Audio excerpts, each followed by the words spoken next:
नमस्कार, स्वागत है आपका। मैं हूं आपके साथ सोनी चौहान। प्रभु राम के 500 वर्षों का वनवास अब खत्म होने को है और अयोध्या में रामलला की प्राण प्रतिष्ठा से जुड़े अनुष्ठान का आज चौथा दिन है।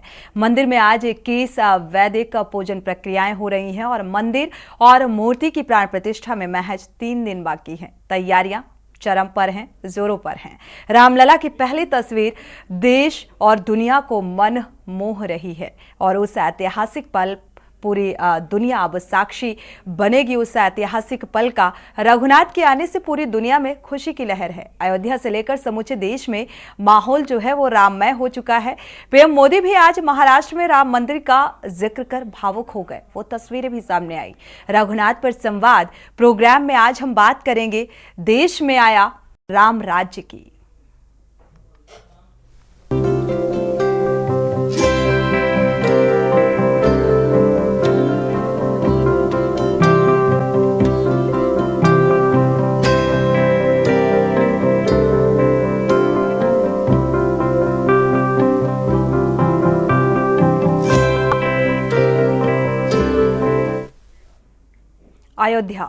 अयोध्या नगरी अब कलयुग में त्रेता जैसी नजर आ रही है। प्राण प्रतिष्ठा के पहले सभी तैयारियां पूरी हो चुकी हैं और देश के प्रधानमंत्री नरेंद्र मोदी 11 दिनों के व्रत में उन्होंने अपने व्रत की शुरुआत नासिक धाम पंचवटी से की थी और पीएम मोदी इस दौरान जमीन पर कंबल और चटाई बिछाकर सोते हैं। कहा जा रहा है कि वो यम नियमों का पालन कर रहे हैं। दिन भर में पीएम मोदी केवल नारियल पानी पीकर अपनी भूख प्यास मिटाते हैं और पीएम मोदी ने 16 जनवरी को आंध्र प्रदेश के वीरभद्र मंदिर में भी पूजा अर्चना की थी। बीते दिन वो केरल के श्री रामास्वामी मंदिर गए थे, जहां पर उन्होंने भगवान की पूजा अर्चना की और उस दौरान उनके सुरक्षा में लगे एसपीजी गार्ड्स भी उसी पोशाक में नजर आए। एक बार फिर से पीएम महाराष्ट्र के दौरे पर निकले, जहां सोलापुर में उनकी भावुक होने की तस्वीर सामने आई। राम मंदिर में होने वाली प्राण प्रतिष्ठा को लेकर भी उन्होंने भक्ति भाव से पूरे 11 दिनों का उपवास रखा है और यह इतिहास में पहली बार देखने को मिल रहा है कि देश के प्रधानमंत्री रामलला की प्राण प्रतिष्ठा के लिए इतने श्रद्धा भाव के साथ उपवास रख रहे हैं और देश में तस्वीर राम राज्य की दिखा रही है। सब कुछ राममय हो चुका है।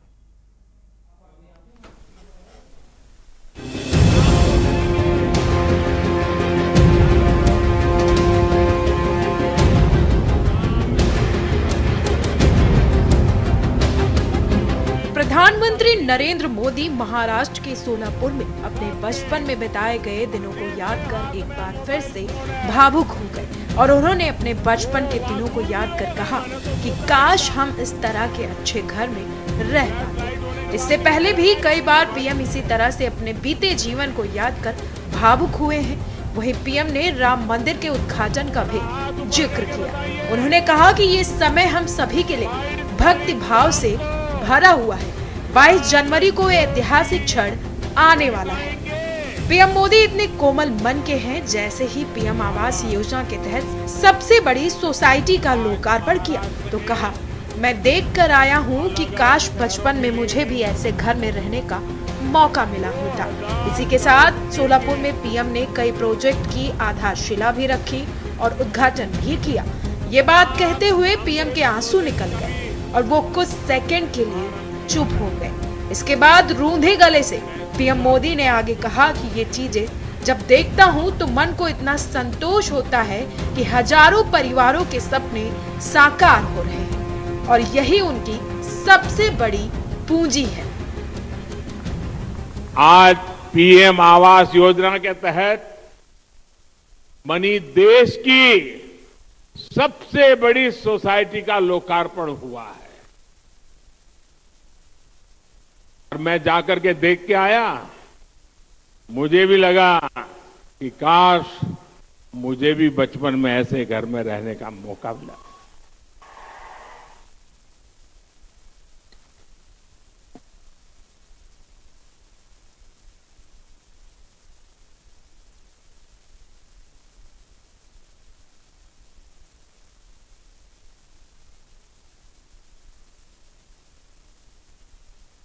चीजें देखता हूं, मन को इतना संतोष होता है। इन हजारों परिवारों के सपने जब साकार होते हैं, उनके आशीर्वाद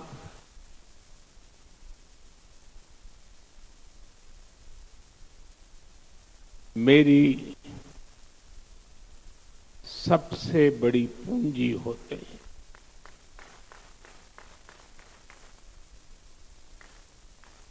और जब मैं इस प्रोजेक्ट का शिलान्यास करने आया था, तब मैंने आपको गारंटी दी थी कि आपके घरों की चाबी देने भी मैं खुद आऊंगा। आज मोदी ने ये गारंटी पूरी की है। आप जानते ही हैं, मोदी की गारंटी यानी गारंटी पूरा होने की गारंटी।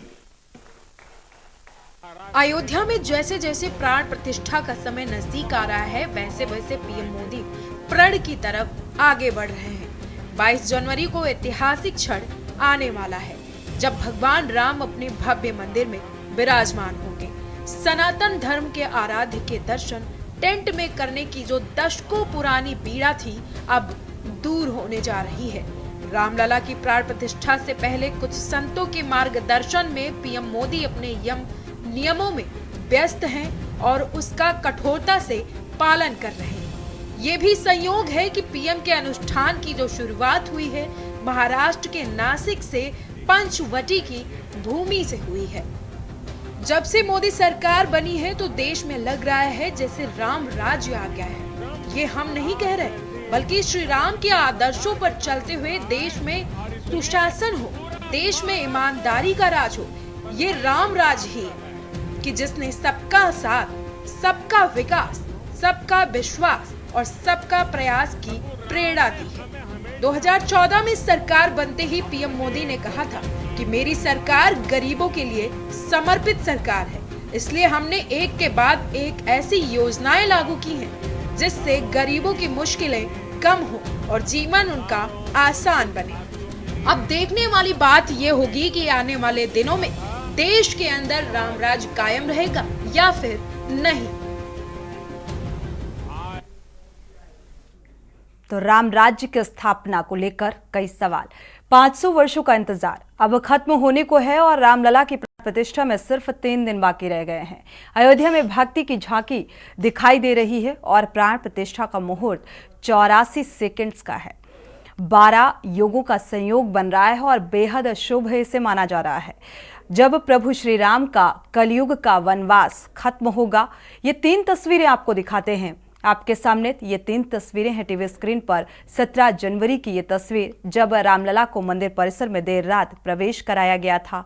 भारी क्रेन की मदद से रामलला को मंदिर के प्रांगण में लाकर परिसर में रखा गया।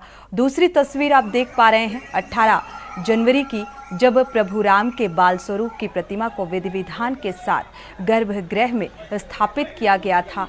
और तीसरी तस्वीर बेहद महत्वपूर्ण रामलला की है, पहली झलक, जिसमें प्रभु राम का चेहरा पीले कपड़े से ढका हुआ है और ये 3 स्वरूप भगवान श्री राम की मूर्ति के हैं। अब बस इंतजार है 22 जनवरी का, जब राम जन्मभूमि में बने राम मंदिर की प्राण प्रतिष्ठा होगी। तो ये 3 तस्वीरें बेहद खास, और इसीलिए कहते हैं कि जन्म जन्म की खोज बताए, राम से चलकर राम पर आए। यानी कि कलयुग में त्रेता युग का आभास, और ऐसा ही अब महसूस होता हुआ नजर आ रहा है। यानी कि पूरा माहौल जो है वो राममय हो चुका है।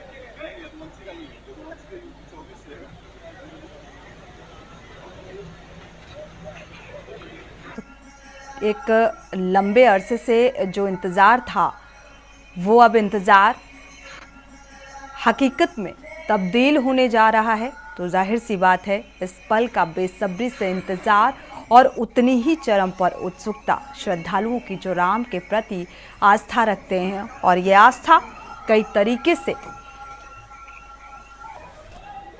नजर आई इस बीच, और हर एक कालखंड को याद किया गया कि कितना एक लंबा संघर्ष रहा इस पल के लिए और इस दिन के लिए, इस क्षण के लिए। और वो कालखंड को लोग याद कर कर राम के प्रति जो आस्था रखते हैं वो भावुक होते हुए नजर आए। और ऐसी ही भावुक तस्वीर प्रधानमंत्री नरेंद्र मोदी की भी आज महाराष्ट्र में नजर आई।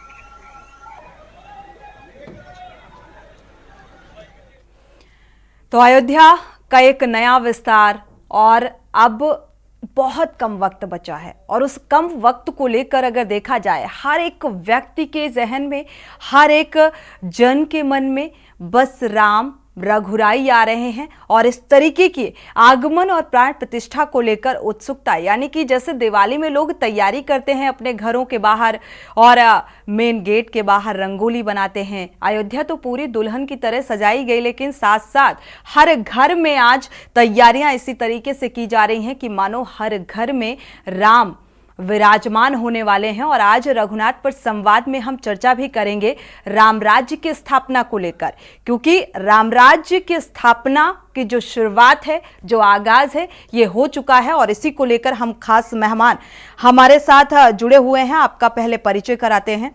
पंकज चैतन्य जी धर्माचार्य हमारे साथ जुड़ चुके हैं। स्वागत है आपका इस चर्चा में शामिल होने के लिए। साथ ही सुरेश यादव राष्ट्रीय समाज सेवी पार्टी से हैं, आपका भी बहुत बहुत स्वागत इस चर्चा में शामिल होने के लिए। आचार्य प्रदीप मिश्रा जी महाराज हैं, कथावाचक हैं, और आपका भी बहुत बहुत स्वागत के न्यूज़ में समय देने के लिए, इस चर्चा में शामिल होने के लिए। प्रदीप जी अनुभव चक हैं, बीजेपी नेता हैं, आपका भी बहुत बहुत स्वागत इस चर्चा में शामिल होने के लिए। आनंद राय सपा प्रवक्ता, आपका भी बहुत बहुत स्वागत इस चर्चा में शामिल होने के लिए। आरपी सिंह संवाददाता भी हमारे लगातार जुड़े हुए हैं, जो हर एक अपडेट साझा करेंगे। शुरुआत आचार्य प्रदीप जी मिश्रा से कर लेते हैं चर्चा की। राम राज्य की स्थापना, आज बेहद मनमोहक तस्वीरें आई सामने। उन तस्वीरों को लेकर भी आपकी प्रतिक्रिया, और साथ ही कह सकते हैं कि जन्म जन्म की खोज बताए राम से चलकर राम पे आए, और इसीलिए आज ये रघुनाथ पर संवाद और इस पर हम चर्चा कर रहे हैं। अनम्यूट कर लीजिएगा। अच्छा जी, सुन पा रहे हैं। जय श्री राम सभी को।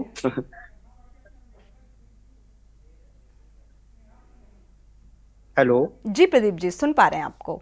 सुन रहे हैं जी। हमने कहा सबसे पहले तो जय श्री राम, क्योंकि पूरा विश्व आज जय श्री राम के उद्घोष से ही गुंजायमान हो रहा है।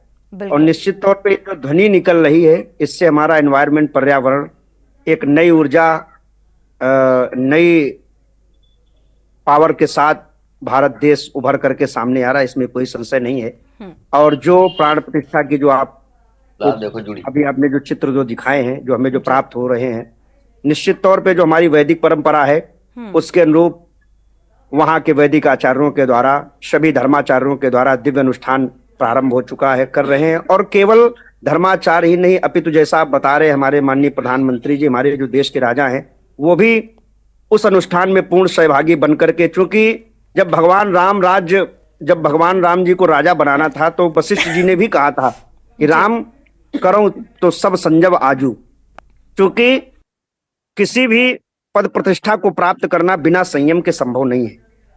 तो वो संयम, वो भगवान राम राज्य की कल्पना तभी सार्थक हो रही है जब हम सभी स्वयं में संयम बना करके जीवन को जी रहे हैं। और केवल तभी नहीं, जब भरत भी भगवान राम की चरण पादुकाएं लेकर के वापस आए हुए थे, तो संपूर्ण अयोध्या वासियों ने 14 वर्ष तक, एक मैं बहुत आपको छोटी सी बात बताने जा रहा हूं, और ये बड़ी महत्वपूर्ण बात है कि 14 वर्षों तक सारी प्रजा ने भी बड़ा अच्छा संयम किया था। वो संयम ये था कि वैसे कई पुराणों में ऐसा वर्णन है कि अयोध्या में 14 वर्षों तक किसी की मृत्यु नहीं हुई थी। अयोध्या में 14 वर्षों तक कोई पैदा नहीं हुआ था। और अयोध्या की जो टीआरपी थी, जिसे आज हम लोग अपनी भाषा में जीडीपी वगैरह कहते हैं, जी। तो वो ये थी कि उस समय वर्तमान में, उस समय चक्रवर्ती सम्राट हुआ करते थे। तो चक्रवर्ती माने जहां से सूर्योदय होता, जहां पर अस्त होता, माने एक छत्र राज होता था। जी। तो वो 14 वर्षों में जो जीडीपी थी वो बहुत कई गुना तक बढ़ गई थी। जी। जो महाराज दशरथ जी के राज्य में जो अर्थव्यवस्था थी, वो भरत जी के राज्य में कई गुना बढ़ गई थी। जी। तो वो संयमित जीवन, वो निश्चित तौर पे जब ये हमारे प्रभु श्री राम जी विराजमान हो रहे हैं, तो उनके राज्य में ये सारे भारतवासी उस संयम को निभा रहे हैं, और उसकी शुरुआत हमारे आदरणीय प्रधानमंत्री जी कर चुके हैं। तो ये बहुत ही गर्व का विषय है, और मैं ये सभी से कामना भी करता हूं, स्वयं से भी भगवान से प्रार्थना करता हूं कि हमारा जीवन भी ऐसा ही संयमित बने। बिल्कुल संयमित बने, और संयम कहते हैं बहुत ज़रूरी भी होता है। जीवन में अपने संयम को उतार पाना उतना ही मुश्किल भी होता है, और ये कैसे संभव होगा, इस पर भी चर्चा करेंगे। हमारे साथ और भी धर्माचार्य जुड़े हुए हैं, पंकज चैतन्य जी जुड़े हुए हैं। आपकी भी प्रतिक्रिया साझा कर लेते हैं, क्योंकि अब वर्षों का इंतज़ार जो है वो ख़त्म होने को है, और हर एक दृश्य सामने आ जाता है। जहां से शुरुआत हुई, न जाने कितने कालखंड बीत गए, या ये कहा जाए कितनी लड़ाइयां, यानी कि वो पूरा इतिहास अगर जाओ तो रोंगटे खड़े हो जाते हैं कि इस दिन के लिए कितना संघर्ष करना पड़ा, और न जाने कितने सूर्यवंशियों ने, जहां तक पता होगा, प्रदीप जी को भी पता होगा, प्रदीप मिश्रा जी को जो कथावाचक हैं, और सारे संत महात्मा इस चीज को जानते हैं कि कितने लोगों ने पगड़ी पहनना छोड़ दिया, चप्पल पहनना छोड़ दिया, और आज इस जो शुभ घड़ी का इंतजार कर रहे थे, अब उन्हें एक बार फिर से वो पगड़ी पहनने की शुरुआत होगी, और मतलब इसीलिए उत्साह भी चरम पर है। आपकी प्रतिक्रिया, क्योंकि आज वो झलक सामने आई रामलला की, वो झलक बेहद मनमोहक थी। वर्षों का इंतजार खत्म हो रहा है, कैसा आभास हो रहा है पंकज जी? निश्चित रूप से राम जी के विषय में कहा गया, कहां सखी को तनुधारी, जो न रूप या जो न मोह या रूप निहारी। तो भगवान का इतना सुंदर स्वरूप है कि जो देखता है वो मोहित हो जाता है। अयोध्या के विषय में ऋग्वेद आदि शास्त्रों में भी वर्णन किया गया कि अष्ट चक्रा नव द्वारा, 8 चक्र और 9 द्वारों से अयोध्यापुरी विभूषित हो रही है। तो निश्चित रूप से जो त्रेता युग के समय का निरूपण वेद शास्त्रों में किया गया, वो आज प्रत्यक्ष दिखाई दे रहा है, त्रेता का आभास हो रहा है। इसलिए अयोध्यापुरी वास्तव में त्रेता जैसी ही लगती है आज के समय में।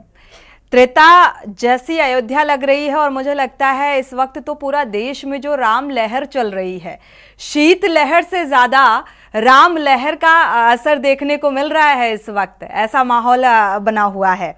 इसी बीच एक दर्शक जुड़े हुए हैं, उनकी राय साझा कर लेते हैं। उमेश जैन जी, स्वागत है आपका, अपनी राय साझा कर सकते हैं।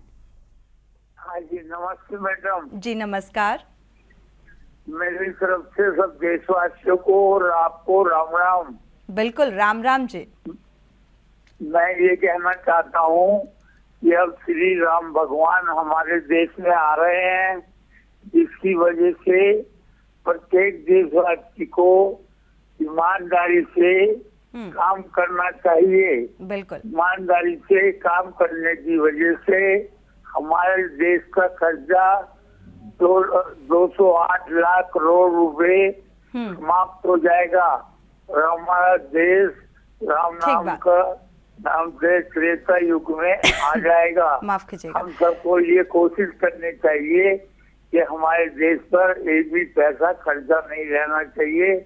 ठीक बात, शुक्रिया उमेश जी हमारे साथ जुड़ने के लिए और ये राय साझा करने के लिए। बेहद महत्वपूर्ण राय है, दर्शक जुड़ सकते हैं, अपने राय साझा कर सकते हैं, क्योंकि राम में माहौल है। रघुनाथ पर संवाद हमारा जारी रहेगा, लगातार रघुनाथ पर संवाद हमारा जारी है। धर्माचार्य हमारे साथ जुड़े हुए हैं, क्योंकि धर्म और राजनीतिज्ञ लोग भी जुड़े हुए हैं। बीजेपी से प्रवक्ता अनुभव जी भी जुड़े हुए हैं। एक बार समाजसेवी का रुख कर लेते हैं सुरेश यादव जी का। सुरेश यादव जी, चूंकि आप समाज सेवी भी हैं और देखा जाए अभी अपने आसपास या समाज में किस तरीके की राम लहर देख पाए, और जो आज तस्वीरें सामने आई, और इन तस्वीरों को देखते हुए क्या कुछ शब्द निकल पा रहे हैं, क्या कहेंगे? अनम्यूट कर लीजिएगा जी। अयोध्या जनपद का मैं समाज सेवी हूँ जी। मैंने माना था जिस दिन भगवान राम का मंदिर बनकर तैयार होगा उसके पहले मैं राम भक्तों को 50,000 कमल वितरण करने का काम हमारी समाज सेवी संस्था करेगी अयोध्या में। और वो काम मेरा पूरा हो गया है। इस ठंड से बचाने के लिए जो है कि किस तरीके से जो है किसी को कोई किसी प्रकार की दिक्कत ना हो।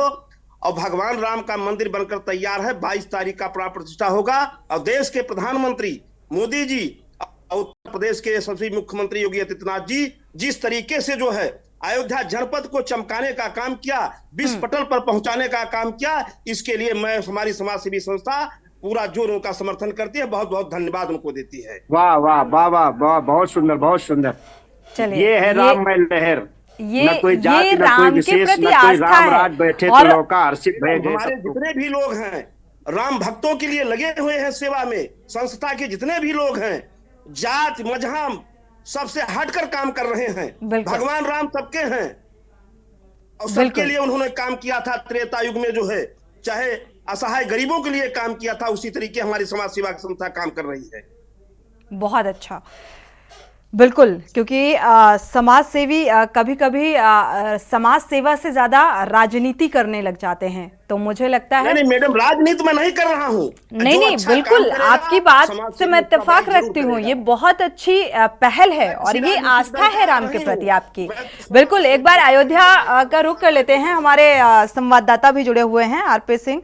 आरपी सिंह, अगर अयोध्या का जिक्र करें, क्या कुछ माहौल नजर आ रहा है, क्या कुछ तैयारियां नजर आ रही हैं, क्योंकि अब दिन बहुत कम बचे हैं? पहले तो मैं किन्हीं दर्शकों को बताना चाहूंगा, रामनगरी अयोध्या जो है राममय है। राममय वातावरण परिवर्तन हो चुकी है। जैसे भगवान राम जब 14 बरस बर्बाद काट के आए थे तब वो जो उत्साह था उससे ज्यादा उत्साह यहाँ रामनगरी अयोध्या में है, क्योंकि हर जगह जो है रंगोली मनाई जा रही है। राम आएंगे तो अंगना सजाएंगे, वो कहानी है। और यहाँ पे अपील की जा रही है कि जला दो घर में दीप, मेरे प्रभु राम आने वाले हैं। तो वो समय है रामनगरी अयोध्या का। यहाँ पे जितना वर्णन किया जाए उतना कम है। ये त्रेता पूरा विश्व जो आगाज कर रहा है इसमें रामनगरी अयोध्या में। चाहे अमेरिका मना रहा है, विश्व के हर देश बना रहे हैं, ये है राम की नगरी अयोध्या। तो यहाँ से जो संदेश जा रहा है, पूरी राममय वातावरण में परिवर्तन होता जा रहा है। आप अयोध्या जिधर निगाह डालेंगे, चंदन से लेकर के और कपड़े से लेकर के सब में रामराज और राममय नजर आ रहा है। तो यहाँ पे जो वातावरण आप जितना बखान किया जाए उतना कम है। और क्यों ना, भगवान राम ने तो हमें जीना सिखाया, भगवान ने हमें मर्यादा सिखाया, भगवान ने हमें माता के प्रति क्या कर्तव्य हो तो ये सिखाया। तो उनका जितना वर्णन किया जाए उतना कम है और जितना कहा जाए उतना कम है। ये है राम की नगरी अयोध्या। बिल्कुल आरपी सिंह, और भी अपडेट आपसे लेंगे कि क्या कुछ तैयारियां, क्योंकि सुरक्षा व्यवस्था भी एक बड़ी चुनौती है, क्योंकि भारी तादाद में जो राम भक्त हैं और जिन्हें आमंत्रित किया गया है वो यहाँ पहुंचेंगे, उनको लेकर किस तरीके की व्यवस्था है, इसको लेकर भी आगे हम आपसे बात करेंगे। हमारे साथ सपा प्रवक्ता भी जुड़े हुए हैं, एक बार रुख कर लेते हैं आनंद राय का। आनंद राय जी, क्या कुछ मन में चल रहा है आपके, क्योंकि राम के प्रति आस्था और राम के प्रति भक्ति, धर्म और दूसरी तरफ राजनीतिक जो बयानबाजी है वो भी निकल कर सामने आ रही है। राम पर राजनीति। जी नमस्कार।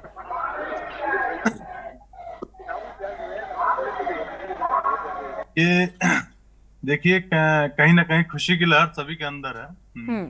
वो कोई भी पार्टी से जुड़ा हो, कोई भी धर्म से जुड़ा हो, सब लोग चाहते हैं भगवान राम का भव्य उद्घाटन हो। लेकिन ये सबसे बड़ी बात ये है कि अधूरे मंदिर में ये प्राण प्रतिष्ठा क्यों कराई जा रही है। और मेरा दूसरा सवाल ये है कि शंकराचार्य जो धर्म के ज्ञाता हैं, ये बताएं हमको कि ये क्यों नाराज है। मेरा दो सवाल ये है। ठीक है, मुझे खुशी है, मुझे ढेर सारी खुशी है कि ये भगवान राम का ये क्या नाम वो हो रहा है। सीधी सी बात है कि भगवान राम हम सबके हैं, ठीक है। देशवासियों के हैं। आनंद राय जी, आपके दो महत्वपूर्ण सवाल निकलकर सामने आए हैं। एक तो मंदिर इनकम्प्लीट है। आते हैं प्रदीप मिश्रा जी, आपसे ही आपके पास ही आएंगे और आपसे ही जवाब लेंगे, क्योंकि मुझे लगता है ये विषय जो है धर्माचार्यों का, उन पंडितों का है जो विशेष तौर पर ये एक विचार करते हैं मुहूर्त को लेकर, या किस मुहूर्त में मूर्ति की स्थापना होनी चाहिए। तो मुझे लगता है ये विषय उनका है, राजनीतिज्ञों का नहीं है या किसी नेता का नहीं है। नहीं, बिल्कुल नहीं है। मैं कहता भी नहीं हूँ, मेरा है, चाहे किसी का भी नहीं होना चाहिए। भगवान राम पे राजनीति क्यों हो रही है?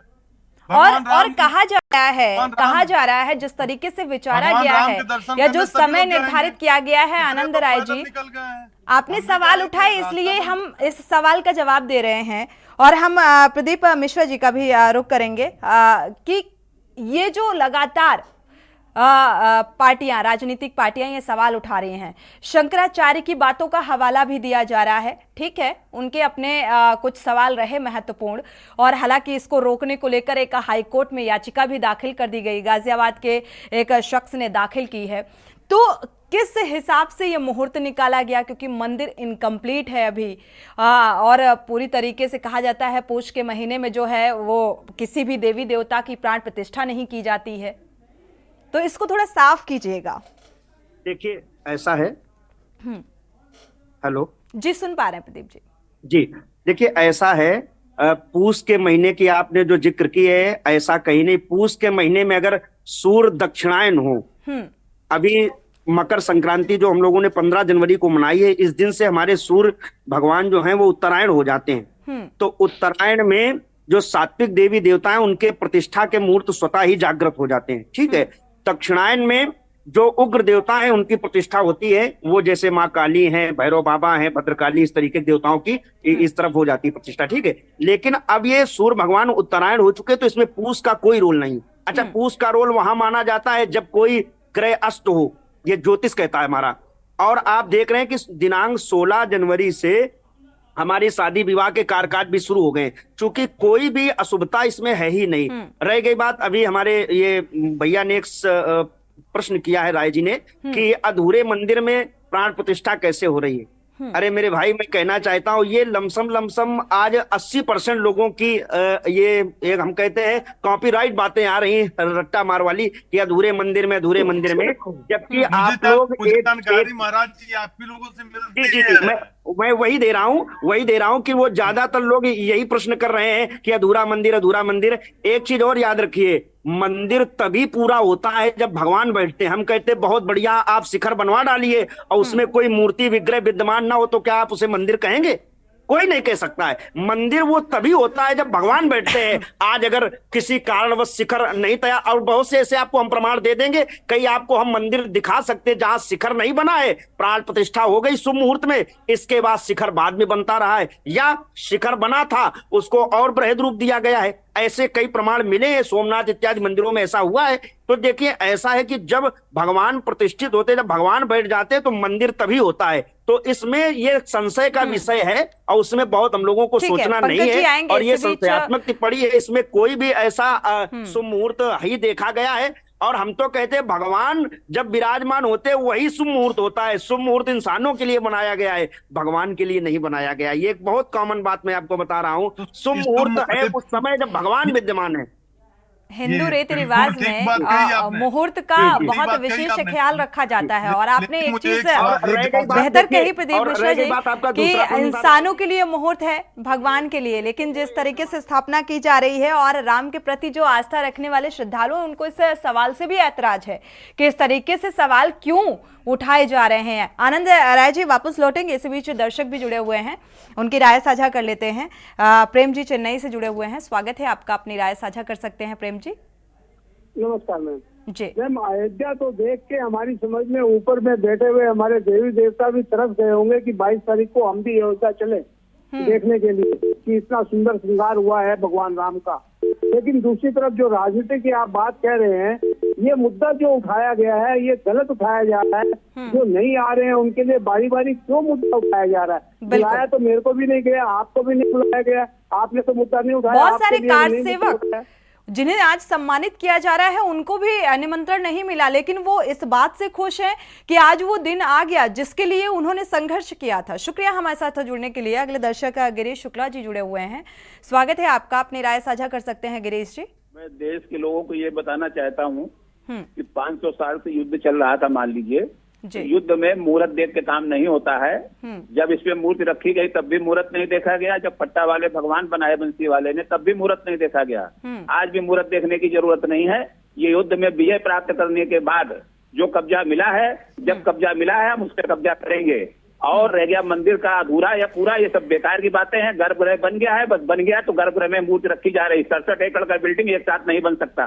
शंकराचार्य का अपना संतोष है, इसलिए वो खिलाफत कर रहे हैं कि उनको सम्मान नहीं दिया। यहाँ के जो शंकराचार्य थे उनको उनसे जाके मिल करके उनसे प्रेम पूर्वक व्यवहार करना चाहिए, तो मना के उनको लाना चाहिए था, नहीं लाए, तो ये इनका काम है। परंतु ये इसमें कुछ भी गड़बड़ नहीं है। और मैं नरेंद्र मोदी जी से अनुरोध करता हूँ पर्सनल कमेंट देना बंद करें, और सोनिया गांधी से अनुरोध करता हूँ तत्काल इस मंदिर में जाके परिवार से दर्शन करें। ये जो बनी है मंदिर, ये उनके दादा गुरु के गुरु। शुक्रिया आपका, बहुत बहुत शुक्रिया। दर्शक जुड़ सकते हैं और अपनी राय साझा कर सकते हैं। ये सीधा सीधा जब कोई सवाल उठाता है और भगवान के प्रति जो आस्था है उस पर कुठाराघात का काम करती हैं ये बातें, जिस तरीके से राजनीति होती हुई नजर आ रही है। आनंद राय जी, आपकी बात अगर पूरी हो गई हो तो हम आगे बढ़ जाते हैं।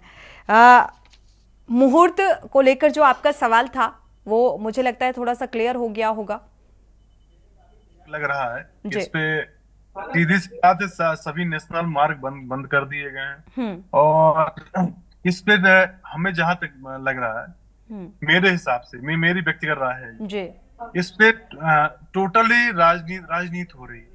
इस पे टोटली राजनीति हो रही है। भगवान को देखने के लिए रास्ता बंद कर देंगे। भगवान को देख भगवान को अपने मन में रख रहे हैं। इससे ये क्यों ये चुनावी बिगुल बजा रहे हैं, चुनावी समीकरण पे ये जा रहे हैं।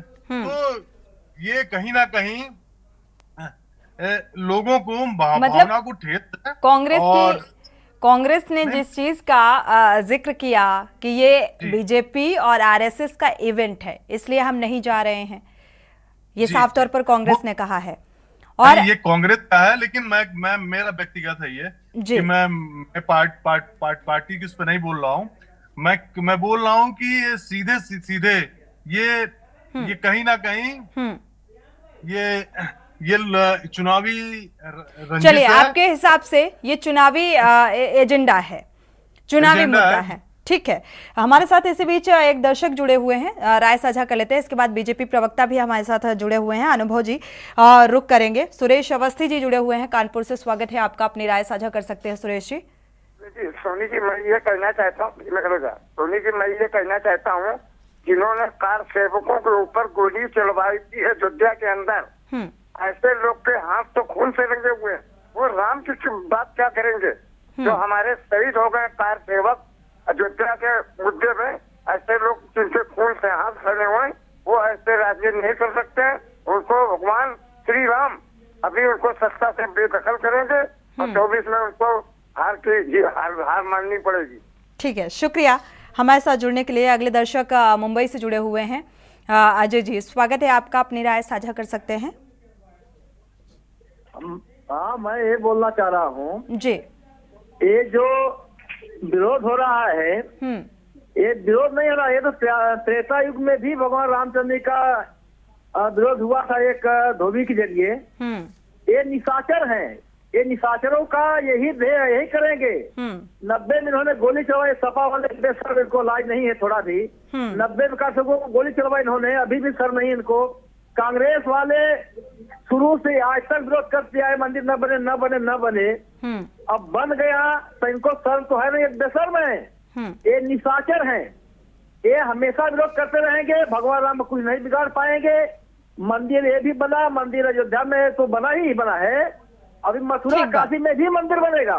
ठीक है, ये निशाचर चिल्लाते अभी अयोध्या की बारी, फिर इसके बाद मथुरा काशी। शुक्रिया हमारे साथ जुड़ने के लिए और ये राय साझा करने के लिए। हमारे साथ लगातार प्रदीप जी भी जुड़े हुए हैं, सुरेश यादव जी भी जुड़े हुए हैं। एक बार रुक कर लेते हैं सुरेश यादव जी का। सुरेश यादव जी, जिस तरीके की राजनीतिक बातें निकलकर सामने आ रही हैं और आज प्रधानमंत्री नरेंद्र मोदी भी बहुत ज्यादा भावुक हो गए और वो भावुकता दिखी तस्वीरों में कि कितना लंबा संघर्ष जो है आज सार्थक होने जा रहा है। और शायद ये पहली बार है कि जब प्रधानमंत्री इस तरीके से 11 दिन का अनुष्ठान कर रहे हैं, उन सारे नियमों का पालन कर रहे हैं इस पल के लिए, और एक तरफ ये राजनीति।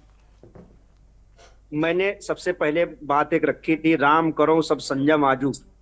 वशिष्ठ जी ने राम जी से भी कहा था कि राम जी आप संयम करिए। देखिए, जिसका जीवन संयमित होता है, और आपने भी उस बात को कही, संयम करना कोई सरल नहीं है।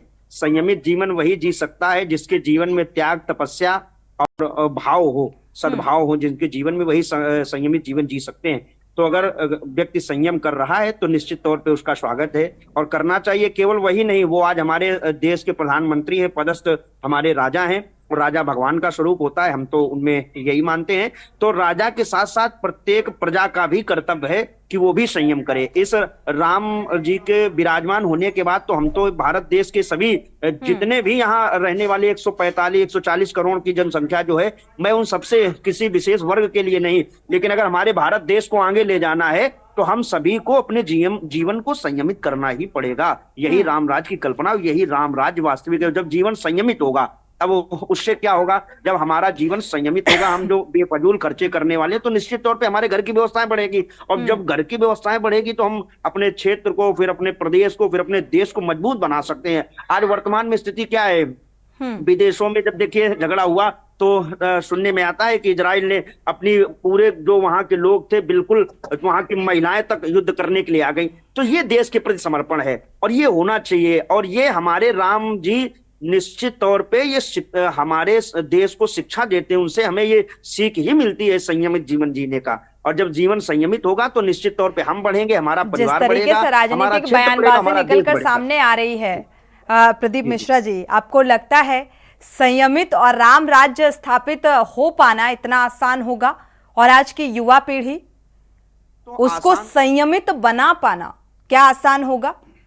एक दर्शक जुड़े हुए हैं, उनकी राय पहले साझा कर लेते हैं। प्रभुनाथ जी जायसवाल जुड़े हुए हैं, स्वागत है आपका, अपनी राय साझा कर सकते हैं। उसको संयमित बना पाना क्या आसान होगा? एक दर्शक जुड़े हुए हैं, उनकी राय पहले साझा कर लेते हैं। प्रभुनाथ जी जायसवाल जुड़े हुए हैं, स्वागत है आपका, अपनी राय। प्रभुनाथ जी, अगर आप सुन पा रहे हैं जायसवाल जी, तो आप टीवी का वॉल्यूम कम कर लीजिए, इसके बाद अपनी बात को रखिए। जय श्री राम जी। राम राम जी, राय साझा कर सकते हैं जी। अयोध्या में बहुत खुशी, हम लोग जमशेदपुर टाटा नगर से बोल रहे हैं जी। हम लोग भी 22 तारीख को अपने पूरे मोहल्ले में दीपावली मनाएंगे और भगवान राम का कीर्तन होगा। और देखिए, जब कोई शुभ काम होता है तो राक्षस तो आते ही है ना, इसीलिए तो मंत्र का उच्चारण होता है भगाने के लिए। तो कुछ राक्षस आएंगे बीच बीच में, लेकिन उसके लिए हम लोग भी हैं, ब्राह्मण देवता हैं, भगवान मेरे राम खुद आ रहे हैं। तो लोग आएंगे और चले जाएंगे और हम लोग दीप और खुशी हर्षोल्लास के साथ मनाएंगे। बिल्कुल, शुक्रिया हमारे साथ जुड़ने के लिए। महाराष्ट्र से अगले दर्शक जुड़े हुए हैं, स्वागत है आपका, अपने नाम बता दीजिए और इसके बाद अपनी बात को रख सकते हैं आप।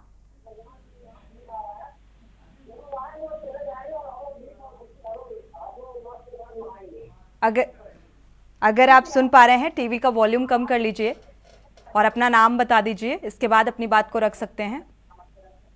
जी हाँ मैडम जी। हेलो, टीवी का वॉल्यूम कम कर लीजिए जी, कहिए, अपनी राय रख सकते हैं। जी, मैं महाराष्ट्र से बोल रहा हूँ, कोल्हापुर डिस्ट्रिक्ट से। जी, सुन पा रहे हैं आपको। हेलो जी, सुन पा रहे हैं, अपनी बात को पूरा करिए।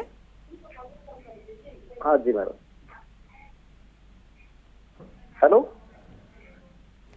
चलिए, फिलहाल दर्शकों से ये अनुरोध भी करेंगे कि वो जब भी कॉल करते हैं, अपनी बात को रखते हैं, राय को रखते हैं, तो टीवी का वॉल्यूम ज़रूर कम कर लिया करें, इसके बाद ही अपनी बात को रखेंगे तो आसानी से हम आपकी बात को सुन पाएंगे।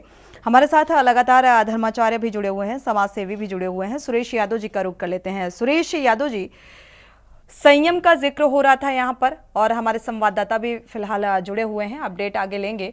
सुरेश जी, जिस तरीके की बातें निकलकर सामने आ रही हैं, राम राज्य की स्थापना की शुरुआत हो चुकी है, आगाज हो चुका है। निमंत्रण को लेकर भी देखा जाए तो कई तरीके की पॉलिटिकल बयानबाजी निकलकर सामने आई और इसके बाद वो तमाम कारसेवक जो उस कालखंड में या उस दौरान उस पल मौजूद रहे, उन्होंने सारा कुछ देखा अपनी आंखों से या उस संघर्ष का हिस्सा रहे, उन्हें भी आमंत्रित नहीं किया गया। लेकिन वो खुश हैं इस बात से कि क्योंकि आज रामलला जो हैं वो विराजमान होने जा रहे हैं। देखिए, पूरे भारत के लोग राम मंदिर बनने से खुशी है, निमंत्रण मिले या ना मिले, लेकिन प्रभु राम दिल में बसते हैं। हम लोगों को भी निमंत्रण की कोई जरूरत नहीं है। हम लोग अयोध्या के वासी हैं, चाहे महाराष्ट्र के लोग हो, चाहे गुजरात के लोग हो, चाहे आंध्र प्रदेश के लोग हैं। जितने भी कार सेवक आए थे और जिस समय मुलायम सिंह ने गोलियां चलवाई थी, जिस समय मुलायम सिंह ने बहुत से कार सेवकों शहीद हुए, 500 वर्ष का संघर्ष है जो भगवान राम का मंदिर बन रहा है, हम लोग यहीं के हैं। लेकिन मुलायम सिंह की पार्टी के हिंदू समाज के लोग कभी माफ नहीं करेंगे। इनकी पार्टी पूरी तरह से 24 में खत्म हो जाएगी, कोई इनको वोट देने को तैयार नहीं है। राजनीति तो होगी ही, जो अच्छा काम करेगा उसकी हम लोग बड़ाई करेंगे, उसके समर्थन में भी रहेंगे। आनंद राय जी, अभी भी मुझे लगता है वक्त है, आगामी लोकसभा चुनाव को देखते हुए काफी वक्त है। इस तरीके की अनर्गल बयानबाजी जो सामने आ रही है, ये सीधे सीधे एक तरीके से आस्था पर, राम भक्त जो हैं उनकी आस्था पर प्रहार है। तो मुझे लगता है इस तरीके की बयानबाजी से राजनीतिक पार्टियों को, विपक्षी पार्टियों को बचना चाहिए। नहीं, कोई बात नहीं। जैसे राम राज्य तभी आज आ पाएगा कि हमारे देश में खुशहाली रहे, हमारे देश में बेरोजगारी खत्म हो जाए, हमारे देश में ध्रुवीकरण खत्म हो जाए। क्योंकि राजनीति के लिए भगवान राम नहीं है, भगवान राम सबके हैं। और कानून व्यवस्था हाथ में लिया था तो कानून व्यवस्था को संभालने के लिए कार सेवकों पे गोलियां चलवानी पड़ी थी। इन पूर्व के प्रवक्ता को बता देना चाहता हूं कि ये सीधी सी बात है कि हम राम चिल्लाते हैं, लेकिन सबके घर में समस्याएं जूझ रही हैं, बुरी तरीके से जूझ रही हैं। ये चाहे नौकरी से रिलेटिव है, चाहे वो रोजगार से रिलेटेड है। समाजवादी पार्टी के कार्यकाल में किस तरीके की स्थितियां रही, मुझे लगता है उसको भी सब जी चुके हैं, उस माहौल को भी जी चुके हैं सभी। और आप ही के पार्टी के अगर स्वामी प्रसाद मौर्य के बयान का जिक्र करें तो वो अराजक तत्व कह देते हैं कार सेवकों को। इस तरीके की अनर्गल बयानबाजी सामने आ जाती है। जी, अभी एक आपके चैनल पे एक ऑडियो पूरी तरह के सफाई हो जाएगा इनकी पार्टी का। सुना हूं मैं कि 208 लाख करोड़ का कर्जा हो गया है। 208 लाख करोड़ का कर्जा कैसे खत्म होगा, इसका जवाब चाहिए। अगर दे पाए तो ये बताएं कहां से। ठीक है, अभी समय है, विपक्षी पार्टियों के पास भी समय है, लोकसभा चुनाव होना है, इसको लेकर ये महत्वपूर्ण बिंदु हैं। महंगाई, बेरोजगारी, ये तमाम ऐसे मुद्दे हैं जिन मुद्दों को लेकर आम जनमानस के बीच में विपक्षी पार्टियां जा सकती हैं आसानी से। समय फिलहाल इजाजत नहीं देता कि चर्चा को आगे बढ़ाएं। आप सभी मेहमानों का इस चर्चा में शामिल होने के लिए बहुत बहुत शुक्रिया। और हमारे साथ हमारे संवाददाता जुड़े हुए हैं, आरपी सिंह से अपडेट ले लेते हैं फिलहाल सुरक्षा व्यवस्था को लेकर और क्या कुछ माहौल इस वक्त नजर आ रहा है। जी सोनी जी, बताना चाहेंगे कि सुरक्षा व्यवस्था चार चौबंद कर दी गई है, पीजी सुरक्षा और के घेरे में पूरी अयोध्या है इस समय। और आपको बताते चले जाए, यहाँ पे सीआरपीएफ, पीएफसी और अतिरिक्त पुलिस बल लगाए गए हैं। यहाँ पे चप्पे चप्पे पे निगरानी की है, ड्रोन कैमरे पे निगरानी की जा रही है यहाँ पे। और परिंदा पर नहीं मार पाता ये व्यवस्था है रामनगरी अयोध्या के लिए, क्योंकि हमेशा रामनगरी अयोध्या संदिग्ध घेरे में रही है, तो उसको व्यवस्था के लेकर यहाँ पर चार चौबंद है।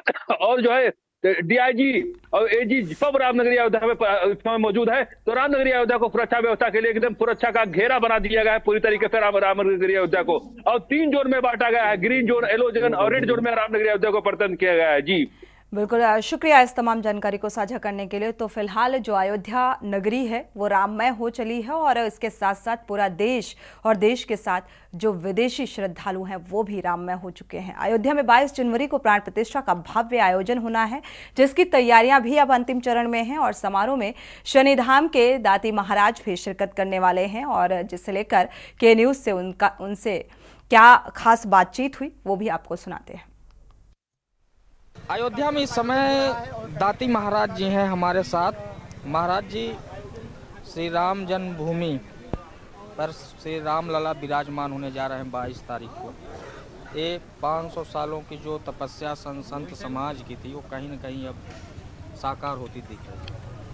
राष्ट्र को प्रणाम, सनातन को प्रणाम, प्रभु श्री राम के चरणों में मेरा नमन।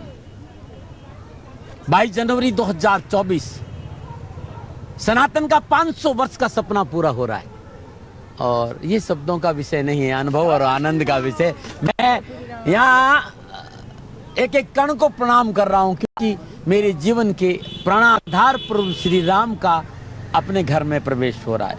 बहुत अद्भुत परिदृश्य है और बहुत अद्भुत घटना है। आप अयोध्या तो कई बार आए हैं महाराज जी, लेकिन इस समय जो अयोध्या का रूप रंग आप देख रहे हैं, विकास की जो बात हो रही है, क्या वो साकार हो रही है? बहुत कम सुना है, उससे ज्यादा हो रहा है। मैं अयोध्या कई बार आया हूँ लेकिन जिसका इस समय देख रहा हूँ कभी सोचा नहीं था। सभी और जो लोग इस पे काम कर तो उनकी रक्षा करे। तो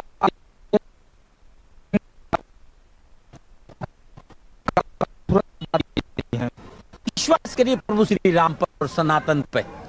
हमारा विश्वास होना चाहिए प्रभु की उस ऊर्जा पर। सब कुछ ठीक होगा। धीरे धीरे मना धीरे सब कुछ होई। माली सिंचे केवड़ा ऋतु आए फल होए। हर चीज का एक समय होता है साथी। अब समय सनातन का है, चक्र सनातन का है, गति सनातन की है। चाहे वो काशी हो, चाहे वृंदावन हो, चाहे अयोध्या हो, आनंद बरसेगा और आनंद लीजिए। अयोध्या में प्राण प्रतिष्ठा में आमंत्रित सदस्य में जैन मुनि आचार्य लोकेश मुनि भी पहुंचे हुए हैं। उन्होंने भी के न्यूज से खास बातचीत की है और क्या कहा। अयोध्या में मंदिर निर्माण ही नहीं, ये राष्ट्र निर्माण होने जा रहा है और सैकड़ों सालों की तपस्या का फल मिल रहा है। पीएम मोदी और सीएम योगी के हाथ से ये शुभ कार्य हो रहा है। 1990 की घटना के जख्म धीरे धीरे भरेंगे। अयोध्या में हमारे साथ इस समय आचार्य लोकेश मुनि जी हैं, दिल्ली से आए हुए हैं और प्राण प्रतिष्ठा का कार्यक्रम 22 जनवरी को रखा गया, उसके उपलक्ष्य में आमंत्रित भी किया गया है सबको। तो सर, इस पूरे सिनेरियो को किस तरह से देखते हैं? देखिए, ये अभी जो माहौल है, ये राम मंदिर की प्राण प्रतिष्ठा ही नहीं, ये राष्ट्र मंदिर की प्राण प्रतिष्ठा है। और ये जो ऊर्जा उत्पन्न हुई है पूरे देश और दुनिया के अंदर, ये मानिए कि आप ये राम राज्य की स्थापना की आधारशिला रखी जा रही है। कार सेवक तमाम ऐसी घटनाएं हुई अयोध्या को लेके, उस पूरे सिनेरियो क्या ये देखते हैं कि योगी सरकार और मोदी सरकार में क्या? देखिए, हम अतीत को व्यतीत करें, इस समय खुशी का माहौल, उमंग का माहौल है, उत्साह का माहौल है। क्या ये अच्छा होता कि ये सैकड़ों वर्षों तक संघर्ष नहीं करना पड़ता, सैकड़ों लोगों को बलिदान नहीं देना पड़ता, शांति और सद्भावना से हो जाता। पर मैं तो अभी भी कहूंगा उन लोगों को कि जिनका पूर्वजों ने गलती थी,